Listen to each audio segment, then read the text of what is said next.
उनका ब्रेकअप नाटकीय नहीं था।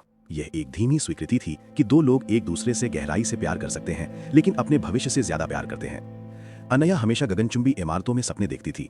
एक छोटे महाराष्ट्रियन शहर में बड़ी होते हुए वो आकाश को काटते विमानों को घूरती थी और उन गलियों से बड़ी जिंदगी की कल्पना करती थी जिनमें वो हर दिन चलती थी। समीर ने उससे पुणे में मुलाकात की। चमकदार आंखों वाली, महत्वाकांक्षी, अजय, और वो उसके लिए इसलिए गिरा क्योंकि उसने छोटी रहने से इनकार कर दिया। वो एक सॉफ्टवेयर आर्किटेक्ट था, स्थिर, विचारशील, वो आदमी जो सब कुछ प्लान करता था। अनया उसके विपरीत थी, प्रतिभा में लिपटी अराजक ऊर्जा। साथ में उन्होंने एक ताल बनाया जो अजीब तरह से परफेक्ट लगा। फिर ऑफर आया। अनया को लंदन में मास्टर्स प्रोग्राम के लिए एक जीवन काल में एक बार मिलने वाली स्कॉलरशिप मिली। समीर ने उसे इतनी कसकर गले लगाया कि वो लगभग विश्वास कर पाई कि सब कुछ ठीक हो जाएगा।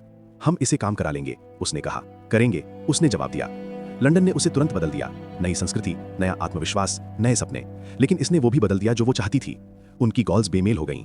उसकी सुबह उसकी रात थी। नए अवसरों के बारे में उसका उत्साह कभी कभी समीर को पीछे छूटा हुआ महसूस कराता था। उसने उसका समर्थन करने की कोशिश की, लेकिन हर बातचीत तुम कब वापस आओगी की साथ खत्म होती थी, और अनया अब नहीं जानती थी। एक शाम अपनी पहली बड़ी प्रेजेंटेशन के बाद उसने उसे फोन किया, खुशी से भरी हुई। लेकिन समीर थका हुआ लग रहा था। तुम इन दिनों अलग लगती हो, उसने शांति से कहा। अलग कैसे? जैसे तुम्हारी जिंदगी में अब मेरे लिए जगह नहीं है। वो नहीं जानती थी कि क्या जवाब दे। मोड़ उसके सेमेस्टर ब्रेक के दौरान आया। समीर को उम्मीद थी कि वो घर उड़कर आएगी। इसके बजाय उसने पूछा, क्या होगा अगर तुम कुछ समय के लिए यहाँ आओ? वो हंसा, आहत, भ्रमित।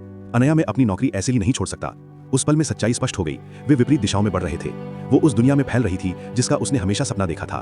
वो उस जिंदगी में जड़ें जमाए हुए था जिसे उसने सावधानी से बनाया था।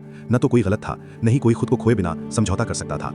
जो खामोशी उसके बाद आई वो किसी भी बहस से ज्यादा तेज थी।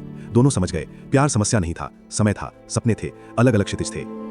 उनका ब्रेकअप नाटकीय नहीं था। ये एक धीमी स्वीकृति थी, एक वीडियो कॉल पर फुसफुसाया गया अलविदा।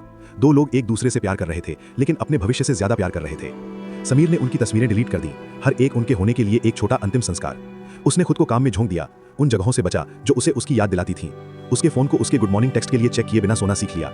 सबसे कठिन हिस्सा गुस्सा नहीं था, ये स्वीकार करना था कि वो वापस नहीं आ रही थी, कि लंदन अस्थायी नहीं था, कि उसने उसके ऊपर एक सपने को चुना था। अनया ने उनकी तस्वीरें एक फोल्डर में सेव की जिसे उसने फिर कभी नहीं खोला। लेक्चर्स के बीच शांत क्षणों में वो उसकी हंसी को याद करती, जिस तरह से वो स्टेशन पर चाय लेकर इंतजार करता था, जो प्लान्स उन्होंने बनाए थे जो कभी नहीं हुए।